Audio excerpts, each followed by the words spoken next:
বন্ধুরা আপনাদের দাদাভাই নতুন একটি ভিডিও এক্সপ্লেন করেছে। তো এই ভিডিওটি একটা সাইকোকে নিয়ে, তো সাইকোটি মেয়েদের প্রতি আসক্ত। তো সব কিছু জানতে ভিডিওটি রিকোয়েস্ট শেষ অবধি দেখতে থাকবে। নমস্কার বন্ধুরা, আমি শ্যামা। আজকের যে মুভিটি এক্সপ্লেন করতে যাচ্ছি, এই মুভিটিতে এক সাইকো মেয়েদের প্রতি এতটাই আসক্ত যে একের পর এক টার্গেট করে নির্মমভাবে হত্যা করছে। এই খুনে তদন্ত করতে গিয়ে এক মহিলা পুলিশ অফিসার নিজেই সাইকোর টার্গেট হয়। পর্যন্ত কে জিতবে, এই মহিলা পুলিশ অফিসার না সাইকো? সবকিছু জানতে আমার প্রিয় দর্শক বন্ধুদের রিকোয়েস্ট, ভিডিও স্কিপ না করে শেষ অবধি দেখতে থাকুন। মুভিতে আমরা দেখতে পাই শহরে মেলা বসেছে, আর সেই মেলায় সানি নামে একটি ছেলে মুখোশ পরে ঘুরে বেড়াচ্ছে। সানি মুখোশটা খুলে বলে যে মানুষ যদি অতিরিক্ত খাবার খায় তার খিদে পায় না, কিন্তু কিছুক্ষণ পর তার আবার খিদে পায়। সানির খিদেটা ছিল মেয়েদের নিয়ে। সানির চোখে পড়ে লতিকা নামে একটি মেয়ে তার বয়ফ্রেন্ডের সঙ্গে ঝগড়া করছিল, আর এক সময় ঝগড়া করে ওখান থেকে চলে যায়। বুঝে সানি ওই বয়ফ্রেন্ডের পকেট থেকে কোন রকম ভাবে মোবাইলটি নিয়ে নেয়। কিছুক্ষণ পর লতিকাকে ফোন করে বলে আপনার বয়ফ্রেন্ডের খুব বড় অ্যাক্সিডেন্ট হয়ে গিয়েছে, ফোনটি আমার কাছে। ফার্স্ট কলে আপনার সাথে কথা হয়েছিল, তাই আমি এই নাম্বারে কল দিয়েছি। কোথায় আছেন বলুন, আমি নিজে গিয়ে ফোনটা দিয়ে আসবো। লতিকা সানিকে বলে ফোনটা দিয়ে যাও। ফোনের মধ্যে সানি লতিকার কাছে আসে। সানি ফোনটা দেওয়ার সাথে সাথেই লতিকা ঘাবড়ে যায় এবং বিষয়টা বিশ্বাস করে। সানি লতিকাকে বলে আপনার বন্ধুকে পাশের একটি হসপিটালে ভর্তি করা হয়েছে, চাইলে আপনাকে আমি ড্রপ করে দিতে পারি। কোনো ট্যাক্সি পাবে না ভেবেই সানির গাড়িতে উঠে পড়ে। যেতে যেতে লতিকা বলে এই রোড দিয়ে তো কোনো হসপিটালেই যাওয়া যায় না, বলে ওই রাস্তাগুলি জ্যাম থাকার কারণে আমি এই রুট দিয়েই নিয়ে যাচ্ছি। বুঝতে পারে লতিকা যখন গাড়ি থেকে নামতে যাবে তখন সানি লতিকাকে ধরে নেয় এবং মাথাটি নিয়ে গাড়িতে আঘাত করতে থাকে। সানি ক্লোরোফর্ম নিয়ে লতিকাকে বেহুশ করে দেয়। পর একটি পুরাতন বাড়ি থেকে লতিকার জোরে জোরে আর্তনাদ আসতে থাকে। দৃশ্য দেখার পর আমরা স্পষ্ট হয়ে গেছি যে সানি একজন ভয়ঙ্কর সাইকো কিলার। পরের দিন সকালবেলা ক্রাইম স্পটে পুলিশ এবং সাংবাদিকরা চলে আসে। স্পটে একজন সিনিয়র ইন্সপেক্টর আছেন যার নাম শিবানী শিবাজি রয়। ক্রাইম স্পট পরিদর্শন করার পর উনি বলেন যে মেয়েটিকে টেনে হিজড়ে নিয়ে যাওয়া হয়েছে। পুলিশ অফিসার বলে কিছুদিন আগে একটি মেয়ের মিসিং রিপোর্ট এসেছিল, ওই মেয়েটির সাথে এই লাশের অনেকটাই মিল রয়েছে। মিসিং হয়ে যাওয়া মেয়েটি বয়ফ্রেন্ডের সঙ্গে ঝগড়া হওয়ার পর থেকেই নিখোঁজ ছিল। বয়ফ্রেন্ডকে গ্রেপ্তার করা হয়েছে এবং তার জবানবন্দি কিছুক্ষণের মধ্যে পেয়ে যাবেন। শিবানী বলে লতিকার পা বাম দিক থেকেই বাঁধা, অর্থাৎ সাইকো কিলার বাঁ হাতি। এদিকে লতিকার বয়ফ্রেন্ড ডান হাতে ক্লাবে ক্রিকেট খেলে, মেয়েটির বয়ফ্রেন্ড অবশ্যই ডান হাতি। শিবানী বলে লতিকাকে কাঁটাযুক্ত বেল্ট দিয়ে মারা হয়েছে, আর ওই বেল্টটি খুঁজে পেলে অবশ্যই ক্লিয়ারকে ধরা যাবে। টম করে জানা যায় লতিকাকে মারার সময় অনেক বেশি টর্চার করা হয়েছে, এমনকি গাল থেকে মাংস কামড়ে তুলে নেওয়া হয়েছে। পড়ার সময় লতিকার জ্ঞান ছিল, দেখা মাত্র ওখানে থাকা এক কনস্টেবল সঙ্গে সঙ্গে বমি করে দেয়। পাশে থাকা শিবানীর দুই চোখে জল চলে আসে। কতটা নির্মম হলে এমন কাজ করতে পারে। শিবানী প্রতিজ্ঞা নেয় যে ওই সাইকো কিলারকে আমি ছাড়বো না। ওখানে থাকা সেই ইন্সপেক্টরটি বলেন হ্যাঁ অবশ্যই, যত তাড়াতাড়ি ওই সাইকো কিলারকে ধরে ফেলো, নাহলে এর প্রভাব আমাদের উপরেও পড়তে পারে। এমনি এই কেসটি লড়তে চায়। এরপর আমরা গোবিন্দ নামে একটি লোককে দেখতে পাই। কামাল নামে এক সাংবাদিককে হত্যা করার জন্য এক সাইকোকে ঠিক করে। গোবিন্দ ওই সাইকোকে বলছে তুই নাকি হত্যা করার সময় কোনো মায়া দয়া করিস না, আর আমার কাজটা ঠিকঠাক না হলে আমিও কোনো মায়া দয়া করবো না। এমন সময় টিভিতে এক নিউজে শিবানীকে দেখানো হয়। সাংবাদিক বলে খুনি তো প্রতিবন্ধী। শিবানী বলে মানুষ দেখলে সে ন্যাংড়ায়, যখন থাকে না তখন সে স্বাভাবিক থাকে। ও নিজেকে বেশি চালাক মনে করে। প্রতিজ্ঞা নিয়েছি ওই জানোয়ারটাকে আমি খাঁচায় বন্দি করে ছাড়বো। এই নিউজটি ওই জানোয়ার সাইকোটি দেখছিল। সাইকোটি বিড়বিড় করে শিবানীর কথাটি বলতে থাকে, প্রতিজ্ঞা নিয়েছি জানোয়ারকে খাঁচায় বন্দি করে ছাড়বো। আমার সাইকোর পরবর্তী টার্গেট হয়ে যায় শিবানী। পরের দিন সকালবেলা শিবানী পুলিশ স্টেশনে গিয়ে দেখতে পায় তার জন্য কে ফুলের তোড়া পাঠিয়েছে, আর ওই ফুলের তোড়ায় একটা কাগজে লেখা ছিল যে আমি তোমার খাঁচায় বন্দি হওয়ার জন্য অপেক্ষা করছি। শিবানী কাগজটি পড়ার সাথে সাথেই বাইরে গিয়ে দেখতে থাকে, কিন্তু সন্দেহ করার মতন কেউ ছিল না। শিবানীকে ফলো করা শুরু করে দেয়। এদিকে সানি বলে তার বাবা একদিন বাজারে এক মহিলাকে জিনিস ওজনে কম দিয়েছিল।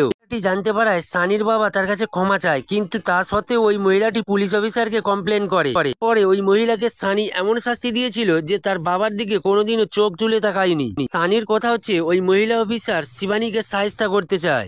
একদিন সানি ছাদের ওপর থেকে শিবানীর বাড়িতে ঢুকে যায়। এসেই সে অন্যান্য ওয়ার্কারের সঙ্গে মিশে যায়। রুমে এসে দেখতে পায় লিপস্টিক দিয়ে তার রুমে মহিলার এক স্কেচ আঁকা। শিবানী জানতে পারে একটি শাড়ি, এক জোড়া জুতো এবং একটি ব্যাগ চুরি হয়েছে। বুঝে যায় যে ওই সাইকো শিবানীকে চ্যালেঞ্জ করছে। সানি সবসময় পুলিশ স্টেশনের আশেপাশেই থাকে। এরপর সানি একটি চা দোকানে যায়। চা খেতে খেতে ওই চা দোকানের ছেলেটিকে বলে, তুই তো ভালো চা বানাস, আমিও চা বানাই, আমার সাথে কাজ করবি, মাসে 50,000 টাকা বেতন দেবো। এর কথা শুনে ছেলেটি রাজি হয়ে যায়। ওই ছেলেটিকে একটি চিঠি দিয়ে কামালের বাড়িতে পাঠায়। বন্ধুরা, কামাল নামে লোকটিকে চিনতে পারছেন? সেই গোবিন্দ নামে পাওয়ারফুল লোকটি সাইকো ঠিক করেছিল মারার জন্য। সানি একটি শাড়ি পরে মেয়েদের মতো গেট আপ দিয়ে কামালের বাড়ির পাশ দিয়ে যাচ্ছিল আর অসুস্থতা হওয়ার নাটক করে এক গ্লাস জল চায়। এদিকে ওই ছেলেটি ফোন নিয়ে কামালের স্ত্রীর কাছে পৌঁছায়। সানি বলে, ওই ছেলেটির সাথে বাইকে উঠে পড়ো, না হলে তোমার স্বামীকে মেরে ফেলবো। কামালের স্ত্রী ওই ছেলেটির বাইকে উঠে পড়ে। সানি কামালের একটা বাধ্যতামূলক ভিডিও করছে। কামাল বলছে যে সে নিজে থেকেই মরছে, তার স্ত্রী একজনের সঙ্গে সম্পর্কে জড়িত হয়েছে। সানি দুরুম করে উঠে পড়ায় এবং বলে, বাকি কাজটা আমি করছি। এই বলে গলায় শাড়ি পেঁয়াজ দিয়ে সঙ্গে সঙ্গে কামালকে মেরে ফেলে। ছেলেটি গাড়িতে করে কামালের স্ত্রীকে একটি জায়গায় নিয়ে আসে। এখানে একটি গাড়ি আগে থেকেই দাঁড়িয়ে আছে। গাড়িতেই ওই ছেলেটি আর কামালের স্ত্রী ওঠার সাথে সাথেই ব্লাস্ট হয়ে দুজন মারা যায়। পরের দিন সকালে শিবানী ওই কামালের বাড়িতে আসে। থাকা ইন্সপেক্টর বলে, ম্যাম, এসব মরেছে ওই পরকীয়ার জন্যই। পরকীয়া সহ্য করতে না পেরে নিজেও মরেছে আর সাথে স্ত্রীকেও মেরে ফেলেছে। শিবানী এটা অস্বীকার করে, কেননা যে শাড়ি পেঁচ দিয়ে ওই কামালকে মেরেছে ওটা শিবানীরই ছিল। এদিকে এই খুনগুলো নিয়ে শিবানী এবং অন্যান্য পুলিশেরা আলোচনা করছিল। তো শিবানী বলে, ওই খুনি অনেক বেশি ফেমাস হতে চায়, খুনির ইগো একটু বেশি। পাশে থাকা পুলিশ অফিসার বলে, একবার ধরা পড়ুক, ওর ইগো এমন জায়গায় দিয়ে বের করবো। পাশের দোকান থেকে একজন চা দিতে আসে, চাটি দিয়ে যাচ্ছে আর কেউ নয়, ওই ভয়ানক সাইকো। দেখে মনে হচ্ছে, দেখুন বন্ধুরা, খুব সহজ সরল। যাই হোক, ওখানে সবার সামনে সানি নিজেকে বোবা হিসাবে পরিচয় দেয়। সানি সহ ওখানে থাকা ইন্সপেক্টররা কেউ জানে না আসল সাইকো তাদের সামনে দাঁড়িয়ে। এরপর শিবানী গাড়ি যেখানে ব্লাস্ট হয়েছিল সেখানে যায় আর আশেপাশে থাকা লোকজনদের জিজ্ঞাসা করতে থাকে, কিন্তু তারা কিছুই জানে না। চমকে দেওয়ার মতন হঠাৎ করে একটা ছোট বাচ্চা ছেলে ওখানে আসে আর বলে যে, আমি খুনিকে দেখেছি। ওই বাচ্চাটি শিবানীকে একটি ইংলেটার দেয়। এটা দেখে শিবানী বুঝে যায় এটি খুনির। ছেলেটিকে সাথে করে পুলিশ থানায় নিয়ে আসে। শিবানী এরপর এক ইন্সপেক্টরকে বলে যে খুনির স্কেচ বানানোর জন্য তাড়াতাড়ি আর্টিস্টকে ডাকা হোক। শিবানী আলমারির পেছন থেকে গ্লাস পড়ে যাওয়ার হঠাৎ করে আগে থেকে সানি লুকিয়েছিল এবং শিবানীর সব কথা শুনে নেয়। স্কেচ আর্টিস্ট চলে আসে এবং খুনির বিবরণ দিতে থাকে। সানি চায়ের মধ্যে পেট খারাপের ওষুধ মিশিয়ে এক ছেলের হাত ধরে পাঠিয়ে দেয়। সাথে সাথেই ছেলেটির পেট খারাপ শুরু হয়। শেষমেশ বাচ্চাটি বাথরুমে যায় আর আগে থেকেই সানি বাথরুমে লুকিয়েছিল। ওই জানোয়ারটি বাচ্চাটিকে নির্মম ভাবে মেরে ফেলে এবং একটি প্যাকেট বস্তায় ভরে জানালা দিয়ে বাইরে ফেলে দেয়। ছেলেটি বের হতে দেরি দেখে পুলিশটি দরজায় ধাক্কা দিতে থাকে আর এটা জানাজানি হতে বাইরে সমস্ত পুলিশ জড়ো হয়ে যায়। এরপর শিবানী অনেক ক্ষেপে গিয়ে সমস্ত পুলিশদের বোকা দিতে থাকে। ছেলেটিকে তাড়াতাড়ি খুঁজে বের করতে বলে। সমস্ত পুলিশ ওই বাচ্চাটিকে খোঁজাখুঁজি শুরু করে, কিন্তু বাচ্চাটি বস্তার ভেতরে ভরা অবস্থায় সামনেই পড়েছিল, কেউ কেড়ি পেল না। রাত্রিতে ওই জানোয়ার সানি চুপি চুপি যায় এবং ওই বস্তাটি নিয়ে এক ট্রেন লাইনে ফেলে দেয়। সানি একটি রেস্টুরেন্টে আসে আর পুলিশ অফিসার শিকামিনকে ফোন করে জানায় যে বাচ্চাটি বয়ান দিতে এসেছিল, সে মারা গেছে। ও বলে এই খবরটা যেন সবাইকে জানিয়ে দেয়, যাতে এই খবরটা শোনা মাত্রই ওই শিবানীর মাথা খুব গরম হয়ে যায়। এদিকে শিকাবিন সিনিয়র অফিসার হওয়ার সত্ত্বেও শিবানী বড় পোস্টিং এ থাকার জন্য শিবানীর প্রতি এই শিকাবিনদের অনেক রাগ। এদিকে এই জানোয়ারটি বসে বসে রেস্টুরেন্টে একটি মেয়ের ভিডিও করছিল। এটি শেষমেশ জানতে পারে এবং জানোয়ারটিকে কষিয়ে একটা থাপ্পড় মারে, সাথে সাথে ভিডিওটি ডিলিট করে দেয়। অন্যদিকে শিকাবিন বাচ্চাটি মরে যাওয়ার খবর সবাইকে জানিয়ে দেয়। এই কথা শুনে ছেলেটির মা অনেক কান্নাকাটি শুরু করে দেয়। এদিকে এই খবর জানাজানি হয়ে যাওয়ার পর শিবানীকেই সবাই দোষারোপ করছে, যার কারণে শিবানী ট্রান্সফার হয়ে যায়। কিন্তু সৌভাগ্যক্রমে দীপাবলি চলাকালীন শিবানী আরো 2 দিনের সময় পেয়ে যায়। এরপর শিবানী তার টিম নিয়ে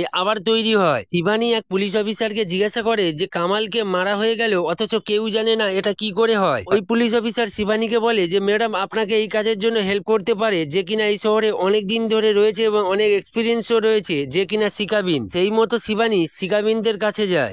শিবানীকে বলে যে কামালের একজন শত্রু ছিল, যে কিনা বিশিষ্ট রাজনীতিবিদ গোবিন্দ। রামপুরে মোহন জুয়েলার্সে যান, ওখানে গেলে সবকিছু পেয়ে যাবে। ওখানে গিয়ে শিবানী গোবিন্দের রাইট হ্যান্ড কুমারকে ধরে ফেলে। এরপর শিবানী কুমারকে ধরে এনে উল্টো দিকে ঝুলিয়ে বেধড়ক মারে। সহ্য করতে না পেরে শেষমেশ বলে দেয় ছেলেটির নাম হচ্ছে সানি। স্যার সানিকে বাইপাসের একটি আন্ডার কনস্ট্রাকশন বিল্ডিং এর নিচে লুকিয়ে রেখেছে। কথা শুনে শিবানী তার ফোর্স নিয়ে সাথে সাথেই ওই ঠিকানায় যায়। একসময় শিবানী সানির রুমটি খুঁজে পায় এবং সানির রুমে দেখে আজব আজব সব পেন্টিং রয়েছে। এরপর শিবানী দেয়ালে একটি ছায়া দেখতে পায়। ছায়াটি ছিল সেই মেয়েটির, যে কিনা রেস্টুরেন্টে ওই সানিকে চড় মেরেছিল ভিডিও করার জন্য।